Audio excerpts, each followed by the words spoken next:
Gary, can you tell me a little bit about your experience, how you developed a drinking problem, or what they now call alcohol use disorder, or alcoholism, and how you lost control over your drinking, and what happened to you when you realized that you had the problem and when you sought treatment? Yeah, sure. It was something that came about through a strange evolution, really, because like many young guys around about the 16-year-old age group, I got into the whole peer thing, the whole macho drinking games thing as a 16, 17-year-old, and it was very much a rite of passage. However, back then it wasn't really a problem. I could take it or leave it. It was notable that I did drink that bit more than my peers though, and I could hold it down a bit better, but I didn't have an appetite for it back then. I'd not acquired that addiction. That came later. And how old were you at the time you first started to drink? Do you mean drink seriously? Yeah, well, not seriously. When did you 16, have your first 16? 16, yeah. Was that the drinking age in the UK in those days? No, that was in fact underage. Yes. Yeah. Because I remember it being 16 as a child.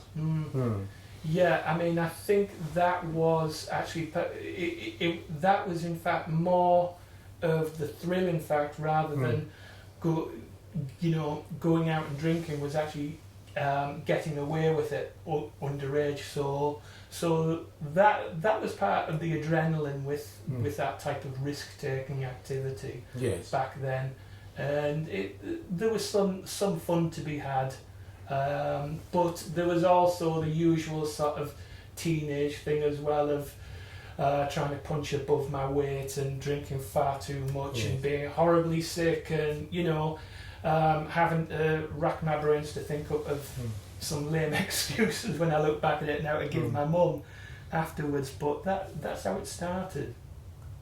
And was it a peer pressure drinking? Yeah. You were going out with friends and going to pubs later on, or drinking, getting, what was it, beer, wine? Yeah, it was mostly things like beer, things like Guinness, in pubs, and it was quite social back then, which is quite notable because my later drinking, when it became problematic, that wasn't social. That came about quite differently, and that developed in fact in the home. So that was a different style of drinking. Yeah, there are many different styles. Yeah. But all of them become problematic when you lose control. Sure, yeah. I mean, what happened with myself some years later, I believe I was between 24 and 25, I was working in quite a confrontational, quite a pressurised civil service job, so at the end of my day, coming back home from that, I would have a lot of anxiety, a lot of quite impotent anger, and just over different things which I was unhappy about in that job, plus the complication of insomnia. And what happened was a process of self-medication at that time. So really, alcohol just served to help to knock me out, and it started off as 2 cans of Carlsberg Special Brew, which has quite a kick to it insofar as it's 9.5%, I believe. Yes. But the main purpose of that was explicitly to get me unconscious. To get to sleep. Yeah. I mean, it wasn't really social. It was just right. I'll have a can of Oblivion, and that'll knock me out so that I can go back into the free Around time. how old were you when you started doing that? That was when I was, as I say, 25. Yes. Yeah. And how long did that carry on for until it became a problem? Yeah. That carried on for a number of months. Must have been between like 6 to 9 months. Yes. Because at the time it was a short-term contract in that job. Yes. And the real problem which I had was when I realised that because the amount that I'd been drinking as my tolerance had increased, what was increasing quantity-wise. So I wasn't drinking 2 cans of special brew anymore. It was 3 cans, then it was four cans, and it was all going up seemingly exponentially. And and some mornings I was thinking, oh boy, you know, I'm not feeling good. And then I thought, right, I need to quit this. But then I felt as if the rug had been pulled out under me when I tried to do that. And what happened? I couldn't. I found I couldn't, you know, or at least, yes, you know, I need to correct myself there. Yes, I could stop. Right. But strangest thing, the damnedest thing, I couldn't stay stopped. So I could get over, yes. you know, the shakes and things, yes. but it would go by 3, 4, 5 days. So I'd be physiologically feeling well, and then I'd feel this strange thing where I would just feel like grumpy and distracted, and it was like suddenly I had this new appetite for this drink, this drink that was originally a little bit yucky, but now it seemed to have like this Stockholm syndrome type hold over me, where I was in love with this captor, and it was most strange. And from a Sinclairian point of view, David Sinclair discovered the alcohol deprivation effect. Right. It sounds as though this is what you're describing. Right. Where a deprivation after drinking, be it in an animal, a laboratory animal, or human being, causes craving to increase. And that's why up until the Sinclair Method, there's never been a medical cure for the problem. You could not reverse the addiction in the brain. And what you were displaying there was a classical sign of the alcohol deprivation effect kicking in. So then you would drink again, and when you drank, you would be unable to control, so you would relapse back, trying on your own to drink, and then what would happen? Well, it went on like that for quite a while. It was literally 2 steps forward, 3 steps back. That's what it felt like, and my job was suffering, and I can tell you that it was not helping with the anxiety issues back at that time, and you know, it was causing me to feel just chewed up every day, and it was causing a bit of a Jekyll and Hyde thing with me. It was affecting my moods, and mentally, physically, spiritually, emotionally, financially, on every level, it was punishing me.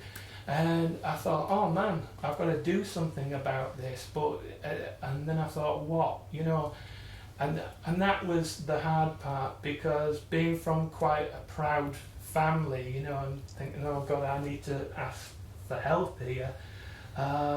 It was hard. It was really hard, Roy, you know, because I thought, oh God, you know, if I go and see my doctor, this is going to be on my medical records, and it was just panic city. I tried AA, and I went along to that, and there seemed like quite nice people there, but it threw me a little bit. In what sense? Well, just the 12-step model. Yes. It was not what I had expected as advertised on TV, you know, Cagney and Lacey or whatever, because the first meeting I'd gone along to, it was a little bit like there was this sudden mention of God and all of these different things. And I mean, hey, you know, even though I myself, you know, I have no shame in saying that I'm an atheist, it did present a problem for me from a secular point of view, just because when you look at the 12-step model, looking at that model, I mean, I'm paraphrasing here, and this isn't going to be perfect, but what you need to do is you need to find a higher power, something stronger than you, to enable you to remove your alcoholism. I mean, first you've got to go through the process with the steps of admitting your powerlessness over that, and also, you know, writing a list of all people you would harm. But it presented a real problem for me, because being an atheist, I did not have, you know, anything which I could use like short But- notice but- as a god. In any event, did you do any research as to the success outcomes on abstinence, faith-based treatments such as AA and the 12 steps? Right, I did much later on. Yes. I mean And what did you discover? Well, I discovered that it didn't have that great a statistical success rate. That it was around about between like 5 to 10%. It depends upon which studies you look at, but it's not great, and it's in fact not better than spontaneous remission. Yes. And upon reading that, I thought, whoa, you know, which was a bit of a shock. Which means, in other words, that no treatment is just as successful as treatment through a 12-step model. So one of the problems is that these treatments are not medical treatments. And there was a TV show in the United States by Penn and Teller, a tongue-in-cheek show, and they did an analysis of Alcoholics Anonymous, which David Sinclair told me about, and I watched it, and they actually, I think, got into the building in New York, the main headquarters of AA, and they got the results, and it showed a 5%, quote, success rate, which meant total abstinence at 1 year. And other studies found that 1 in 10 people are able to stop anyway on their own. The doctor, the GP says your liver's going bad, a spouse says I'm going to leave you, somebody feels they need to stop, and 1 in 10 can exert, quote, cognitive willpower and stop. But that's a very, very poor result. And, you know, so you went for this, and it was a free treatment. But did you get any help from the government? And let's get on. Yeah, what I did. I went that route finally, grudgingly. Yes. I went along and I went through the route of the NHS, and I saw a chap through the addictive behaviour service, and that just started a whole circuit that lasted a number of years with my being on again, off again, on their books. But again, that did not meet success, just because it's strange, really, Roy, because when I look back at it now, it seemed to be that they were very focused upon, you know, my reasons for drinking, you know, what really started my drinking, which, as I just mentioned, you know, it was originally job stress. Now, at the time I wasn't working, the job was over, and so there was that stress out of the way, but I couldn't stop drinking, and that I could not make sense of, because surely if that stressor wasn't there, then surely I shouldn't suddenly be cured. So it felt like there was something more visceral going on. It was more like a hunger than an actual emotional need, but I didn't have the vocabulary back then to put that into words to the workers, so it was quite touchy-feely, and it was quite, you know, sorry, I shouldn't be so insulting towards them, but you know, it was a talk therapy, was it? It was like a psychotherapy. Very focused. Did you have individual therapists, or were you in groups, or both? It was a combination of both at different times. So this wasn't based on the AA model in the National Health Service in the UK. It was more or less based on their own cognitive style type therapy. Yeah. I mean, it's varied over the years. You know, I mean, there seem to be a lot of acronyms flying around for these things. You know, CBT, REBT.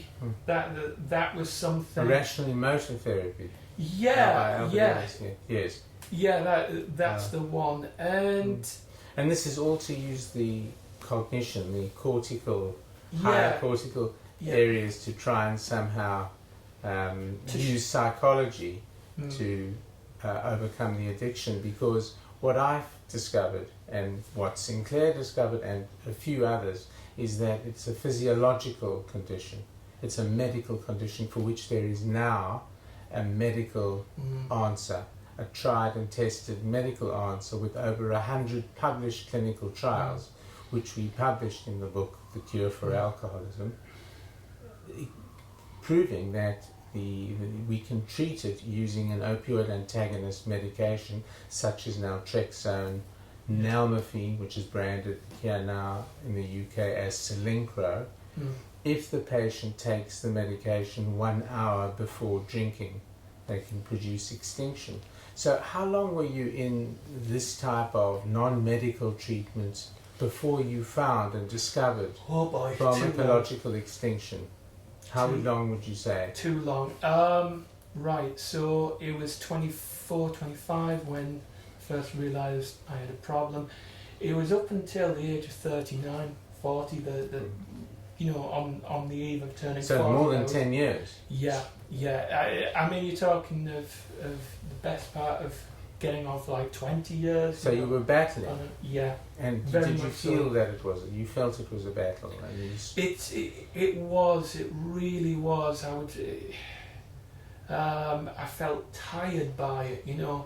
I felt as if it was just exhausting my will, because I mean, people talk about addicts being weak-willed people. That's the common stigma that we have to deal with. But I never felt that with myself. I'm quite an outgoing, strong-willed person. But the strangest thing was that when it came to this thing, I had no willpower, or rather, it had subverted my willpower. It had changed my wiring somewhere, and it had subverted it. So what willpower I had, was being that sort of part of that bandwidth within my head had been taken up by the addiction. It had taken residence, and I just desperately wanted to get rid of it. But it felt like I couldn't shout it down, I couldn't reason with it, couldn't talk with it, anything. It was just there constantly in the background. So that was up until I came across the Sinclair Method, and I first heard about that on a website. Yes. So you were researching on the internet to try and find help for your uncontrollable drinking. Yeah. I'd found some solace in, because as I mentioned, I'd had quite a negative experience with AA. I'm not so bitter about that now, but at the time I was a bit bitter and a bit sort of tantrumy, and I found some validation in anti-AA sites. And there was one site which I came across, and it's actually quite a good one. It's quite a well-written one, and I quite like the guy who writes it. And that mentioned Sinclair Method quite helpfully. He listed a number of alternative treatments, and the Sinclair Method just seemed to jump right out at me, and I thought, wow, that's an actual medical. So tell us the treatment. story of the Sinclair Method, which the technical term for is pharmacological extinction, but we don't. It's not so easy to. It's much easier to call it the Sinclair Method, or TSM for short. Right. Okay. Well. So I saw that on the website, and it mentioned a success rate of 78%, and I read that, and then I read that again, and then I thought, no, there's something, because I was wearing glasses at the time. No, these are dirty. And then I thought, oh no, that's what it actually said. And I thought that was horse manure, to be quite honest with you. I thought absolute horse manure. So I then went through the process of looking through, some of the references to back up this 78% success rate. And I was quite surprised that there was actually a lot of it going back a number of years, going back to the early 90s and what have you, and and actually the theories put forward go back to the late 60s, don't they, with David Sinclair? And yes, even before that. to the last century with Ivan Pavlov. Right. Yeah. Right.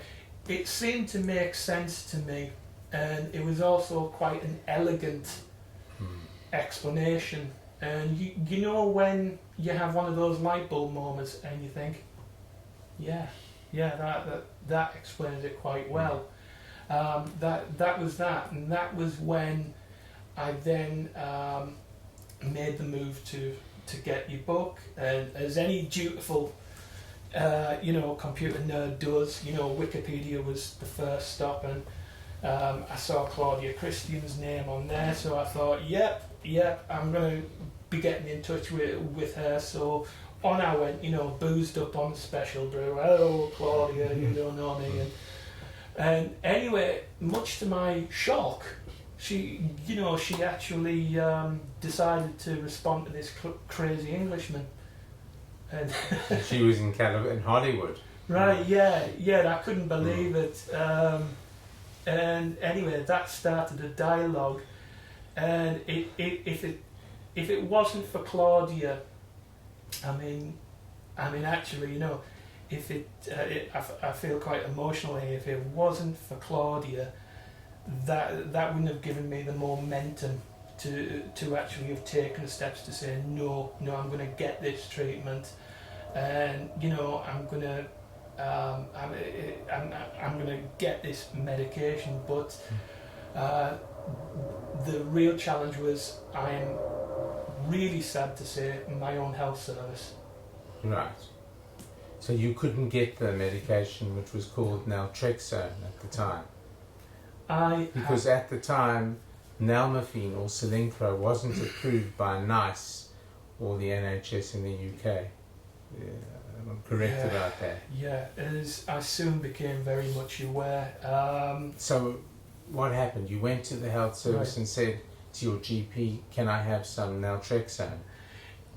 Yeah. What I did was I was ringing up various contacts which I had. It was more so the head prescribing doctor through my local addictive behaviour service that I contacted, and I told the staff what I intended, what I wanted, about this treatment, and I even printed out lots of information, and also the doctor's letter that's in the Cure for Alcoholism. And they just didn't want to know. Yes. They just did not want to know.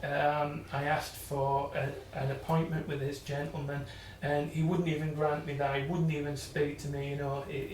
He just had one of his lackeys, for lack of a better word. But he was a medical doctor. He was, yes, and because to interrupt, in 2006 there was the largest trial ever done in addiction medicine, headed by Ray Anton, called Project Combine. And essentially the American Medical Association put for free online this particular study when it was approved, when it came out in 2006 in JAMA, the Journal of the American Medical Association, saying that naltrexone should be made available in general medical settings, otherwise people will not benefit from treatment. They did not specifically say how it should be prescribed, that it should be prescribed 1 hour before a drinking session in a 24-hour period. But nevertheless, people would take the medication and it would be in their system, blocking the endorphins which are released as a result of drinking, and therefore weakening the system, eventually and gradually returning the brain back to its pre-addicted state, which is a medical treatment, a physiological treatment. But that was just a digression of mine.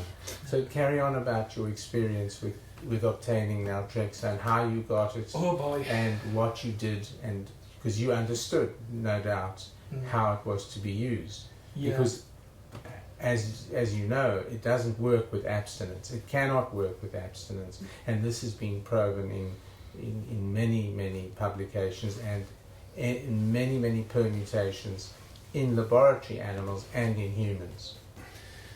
Yeah. I mean, that just went against conventional wisdom completely. I just thought, yeah, when I first heard about that. But as I read about in your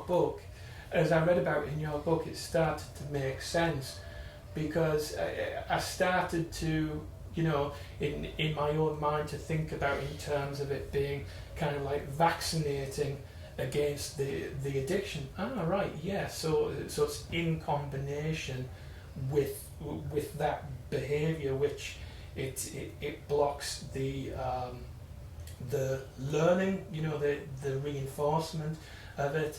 And what happens is that, gradually over a period of weeks, that should actually lessen, and that, hopefully it should, kill the addiction. So that made sense to me, intellectually. Emotionally, it threw me a little bit, but intellectually I understood it.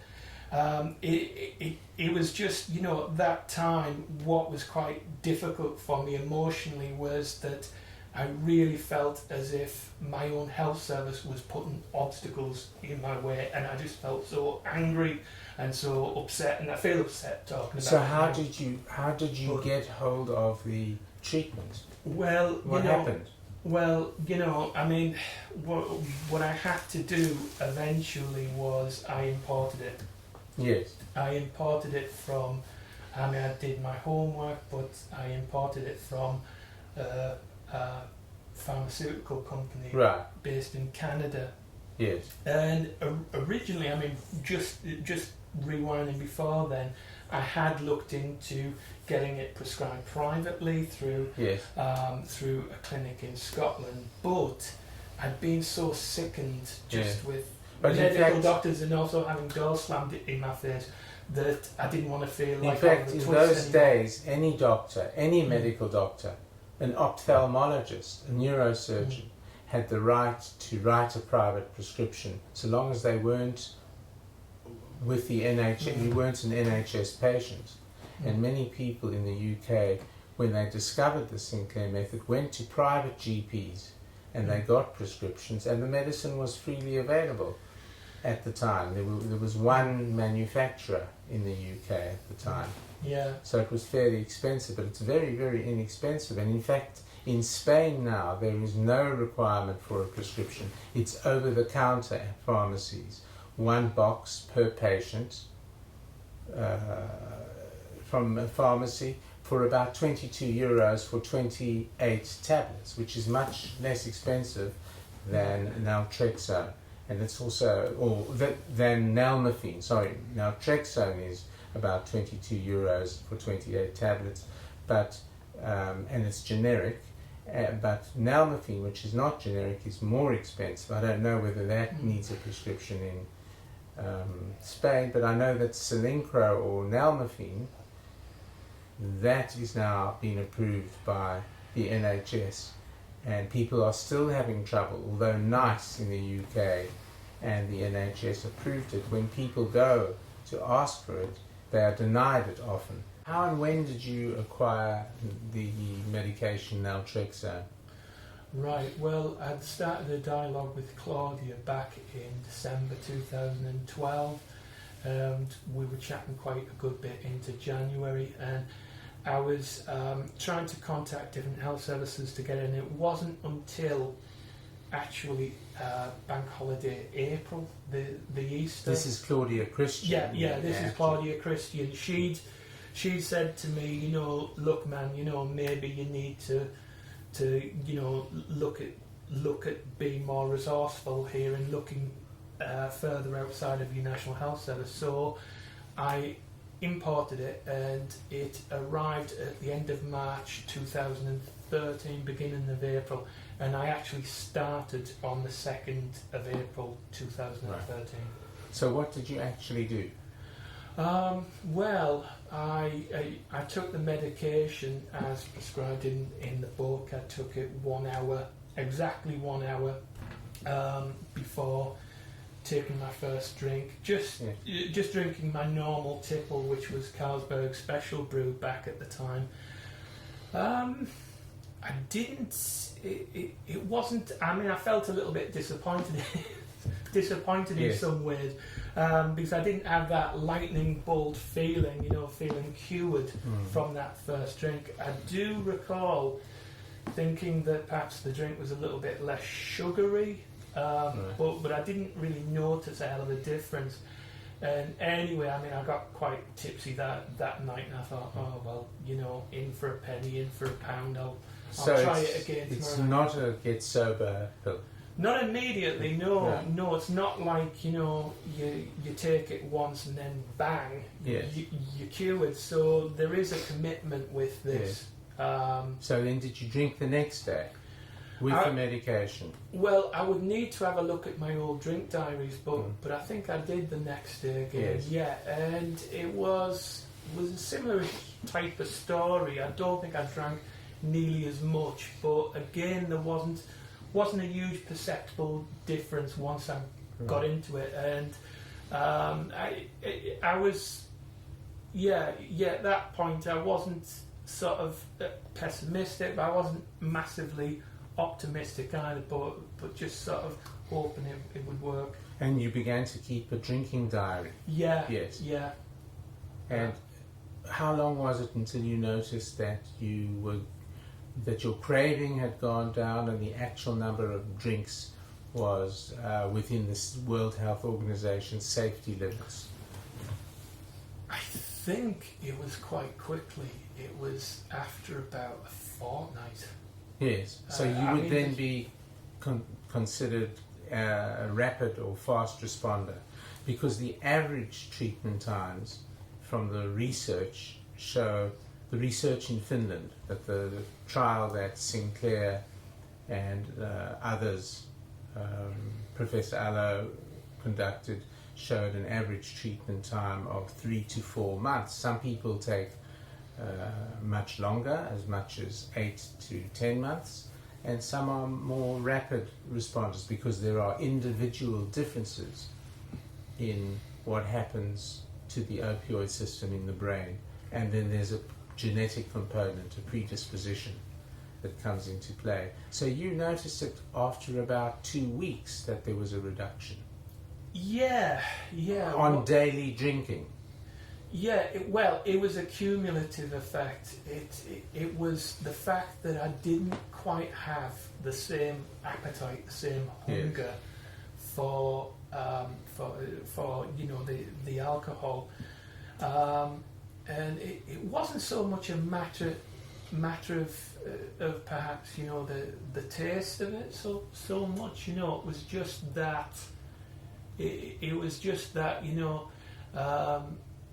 my preference seemed to have changed. I seemed to suddenly, for some reason, want to drink Newcastle Brown Ale, which is a much weaker drink, and I suddenly started to enjoy that, which is quite weird, because I always considered that being a bit of a girly drink, about a little bit of false machismo, but all of a sudden I was drinking girly drinks, and I was quite enjoying them, which is strange. While on the medication. Yeah.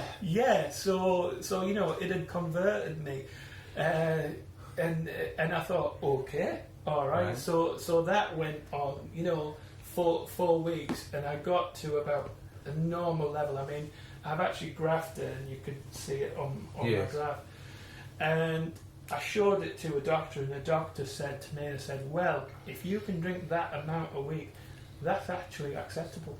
Yes. That is within the World Health Organization recommendation. And it's definite harm reduction. But can this carry on through over time? Well, so can you explain what happened over time and how long you've been on this treatment, and what the story is, your particular story, because each individual has their own story. Yeah. I mean, obviously I'd managed my own expectations with it, but I'd found, I'm happy with that, if I can drink within those parameters. But then what happened was it actually reduced even further down, and it got to week 10, week 11, week 12, week 13, and it was like one bottle of Newcastle Brown Ale twice a week, and you were not taking the medications on I was taking the medication on no drinking days. On not on no drinking days. Just to clarify, only on those days, which I felt like a tipple, and always 1 hour. Yes. Strictly, because always 1 hour. It's very important that people know not to take this medication, an opioid antagonist, naltrexone, nalmefene, branded as Sinclair, on no drinking days because of something called receptor upregulation. But we needn't get into that right now. I just want to make that clear. So you went through this over 3 or 4 months, and you were pretty much no longer craving alcohol, and you had the alcohol and the drinking under control. Yeah, it was the weirdest thing. It was like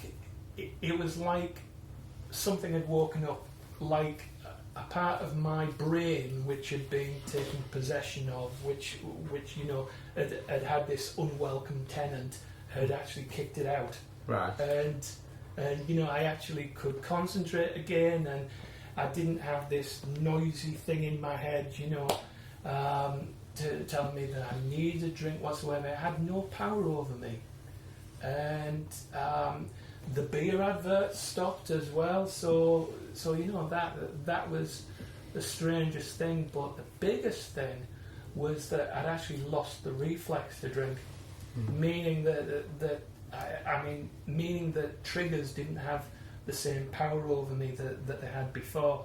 Like, for instance, if I got pissed off over something, especially if I got pissed off over something, or if I was anxious, feeling nervous or whatever, or worried, my first recourse would always be alcohol, and that's what the compulsion would do. But I found suddenly that I had this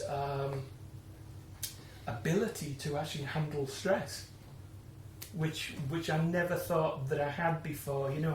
It was kind of like I developed this sudden heightened stress threshold. So that was kind of new, and that sort of confirms in my own mind it was actually a physical thing. So it was great. And how long ago did you begin this treatment altogether? How long? Right. Can you tell us a bit about your life since then? Yeah. How it's developed. Right, okay. That was 2 years, 5 months and 1 day. Exactly. And you've calculated it. Yeah. That was before this interview. Yeah. 2 years, 5 months and 1 day. Oh. Yeah, and do you drink socially, or do you just have you chosen not to drink? These days I choose to be abstinent, not because alcohol has any power over me, not because I'm afraid of alcohol anymore, but simply because, as I mentioned before there, I feel as if I've woken up, I feel as if I've got my mind back, and I love that feeling of control. And what do you do? What else? And I noticed you had a little key ring where you keep the naltrexone or nalmefene with you. It's more out of habit than anything else. But it was the first thing that Claudia advised me to do, was to buy one of these. Yes. And I showed her this during and I showed you as well during the one little pill interview. Yeah. This is what I keep a spare little stash of naltrexone in, just in case I should ever feel as if I would want to drink. Because you realise that you can relearn the addiction if you sample alcohol or drink it without protection of an opioid antagonist, such as naltrexone or nalmefene Sinclair. But you're aware of that, you know that. Yeah, I mean, I've heard a lot of horror stories, and for myself personally, it's not an option.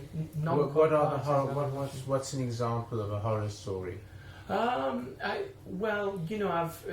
read different forums, and I've read about people becoming de-addicted, and these are quite bad stories. So they become de-addicted and then they become re-addicted. Sorry, Yeah. Yes, Yeah, if really. they start drinking without the medication, so they sort of quote catch Yeah. the problem again. Yes. Yes. Because very they don't much so. take it seriously. It's nothing. It's a very serious addiction, Yeah. and people need to take it and be aware of its very subtle, insidious power. Yeah. And it's an absolute must Yeah. to stick to the golden rule as we laid out in the book. Yeah, I mean, I think I try not to. Obviously, people have their reasons, and I try not to be judgmental. Definitely not. I think just for me personally, it was such a fight to get onto this treatment. This made me sort of doubly meticulous even. Yeah. Well, you were a do-it-yourself patient. You were a DIY I am very person. much so. I am when it comes to a lot of things, yeah. Yes. And can you tell me what is the current status in the UK with respect to Sinclair and nalmefene? Because although it's been approved by NICE and the NHS, I've heard from people that their GPs are not prescribing it as they should, and as the American Medical Association in 2006 suggested, it should be made available in general medical settings. Yes. It seems as if this unnecessary caveat is being forced upon people, whereby in order to get this medication, you must have counselling, and I'm not anti-counselling, but for myself, I was so fed up of doctors, I was fed up of counsellors and people. I just wanted the medication, and I mean that's a barrier to some people. For you, it worked without counselling. It did, but for some people, counselling can be helpful. I think we know that because we've done deluxe treatments where the individuals, the patients, seen a psychiatrist, and then also had a session with a psychologist once a week, and telephone calls to back it up. And this has gone on for 3 or 4 months, intensive therapy, and then we've done treatment among the rural poor in North India, as was shown in Claudia Christian's documentary, One Little Pill, where there was very, very little counselling, just directions, explanation as to how to use the naltrexone, the opioid antagonist, which was proved very successful among the rural poor who earn $2 to $3 a day, as long as the NGO had the money to buy the medication. These people were able, we showed around an 80% success rate. But as soon as the medication was no longer available, the funds from Canada ran out. They sampled alcohol, many of them, and they relearned the addiction. Yes, it's important. It's important. You don't play with your own recovery, and it's education. Education is very important with this treatment, and that's why I think that with what you do is so amazing. Well, not just yourself. It's a team effort. It's Claudia. It's Mike. It's David Joanna, Sinclair. It's the whole team in Finland. Oh, David Sinclair, bless him. So we're all into. One thing I wanted to add is that nobody owns the Sinclair Method. It's very much like the polio vaccine was made, the patent on it public domain by Dr. South, and there were 2 people, Sabine and South, but it was patented and they could have made a fortune, but he gave it to the world. And this is what Sinclair did, even though Alco, the government lab, made him write a patent on it. That patent was never enforced. It just established that he was the person who discovered the alcohol deprivation effect and pharmacological extinction, which comes from Pavlovian psychology, and it establishes that he was the one who made this discovery. Pharmacological extinction meaning the Sinclair Method, a much easier word and shortened to TSM. Sure. And thank you for the website that you started, because it's reached and helped many thousands of people so far. Well, And, you're very welcome. Yeah, and the continuing work that you're doing to create awareness of this treatment, which is not an alternative treatment. It is very conventional orthodox medicine. So we now have a medical solution and a medical treatment for people addicted to alcohol and other things, but we know for sure about alcohol. Now we have 12 studies showing it works for gambling addiction and other addictions such as amphetamine. There was a wonderful double-blind study done at the Karolinska Institute, which I cited in the book, and that showed very effective attenuation of urine positives for amphetamine, which is plaguing many, many countries, particularly the US, developing countries like South Africa and Thailand, and cocaine as well.